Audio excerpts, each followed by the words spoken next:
জিতছি, সামনে আরও ম্যাচ আছে, ওইগুলো নিয়ে চিন্তা করবো। দলের জন্য যে কোনো ব্যাটসম্যানই রান করলে স্বস্তির, আর কিছু হোক আর না হোক ফিল্ডিংটা অ্যাটলিস্ট আমরা ভালো করতে পারবো, স্বস্তির বিষয় যে কোনো টিমের জন্য। সো জিতছি, সামনে আরও ম্যাচ আছে, ওইগুলো নিয়ে চিন্তা করবো ম্যাচ বাই ম্যাচ, যাতে সামনে যে জয়ের দ্বারাটা ধরে রাখতে পারে। এই মাঠে একটা জয় পেয়েছে, এই মাঠে একটা জয় পেয়েছে, আসলে দুইটা মাঠের উইকেটটা দিয়ে যদি আমাদেরকে একটু জানাতেন পার্থক্যটা কেবল বা একটু রান কম হচ্ছে বলছে এই মাঠে। হ্যাঁ, এই মাঠে উইকেট একটু ওই মাঠের তুলনায় একটু আছে, স্লো আছে, সেজন্য এই মাঠে একটু রান কম হচ্ছে। বল একটু স্পিনারদের একটু বল রান করতেছে, নামতেছে। ওই মাঠে উইকেট আবার একদম ব্যাটসম্যানদের জন্য খুব ভালো, সেজন্য ওই মাঠে একটু রান হচ্ছে, এই মাঠে একটু কম হচ্ছে।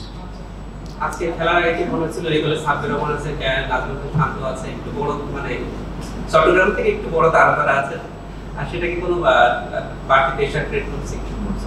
না, আমি আসলে যখন থেকে খেলি আসলে ব্যাটসম্যান কে আছে এগুলো নিয়ে চিন্তা করি না কখনো। ভালো জায়গায় বল করার ট্রাই করি, হার্ড লেন্থে বল করার ট্রাই করি, ওইটাই মাথায় থাকে, আর কিছু ব্যাটসম্যান থেকে বল করি না, ভালো জায়গাটায় বল করার ট্রাই করি। আপনাদের দলে আছেন, সাদত হোসেন, দীপু আছেন, যারা আসলে যাদেরকে টেস্ট ব্যাটার হিসেবে বিবেচনা করা হয়, তারাই মূলত রান করছে। এটা আসলে কেমন একটা দলের জন্য, মানে কতটা স্বস্তি? দলের জন্য যে কোনো ব্যাটসম্যানই রান করলে স্বস্তির। তো ওরা আমাদের টিমের রিকগনাইজ ব্যাটসম্যান, যারা আপনি যাদের নাম নিয়েছেন, তো ওরা তো স্বাভাবিক রান করার ট্রাই করবে। তো টেস্ট আর T20 ওয়ানডে ওগুলো ম্যাটার করে না, ওরা ওদের প্ল্যানে আছে, ওদের প্ল্যান অনুযায়ী ওরা খেলছে, দেড়শো ওরা রান করতে পারছে।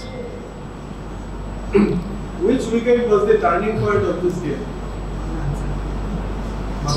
Which wicket was the turning point of this game? Which wicket? I think first wicket. Habibur Rahman সোহানের উইকেটটা আমি মনে করি টার্নিং, আমাদের ম্যাচের টার্নিং পয়েন্ট, কারণ ও আগের ম্যাচও খুব ভালো স্টার্ট করছে, ম্যাচ উইনিং মার্ক করছে। সো আমার কাছে মনে হইতেছে যে ওই উইকেটটাই আমাদের জন্য অনেক বড় টার্নিং। অনেকগুলো রানার আমরা দেখতে পেয়েছি, মানে এই রানারগুলো আসলে জয়ের ক্ষেত্রে কাজ দিয়েছে কিনা, এবং আসলে ব্যাটসম্যানদের মধ্যে ব্রেক ফেক বা মিসম্যাচিং বা আপনাদের ফিল্ডিংয়ের ওই সময়ের এনভায়রনমেন্টটা কি ছিল? অনেকগুলো রানার দেখেছি।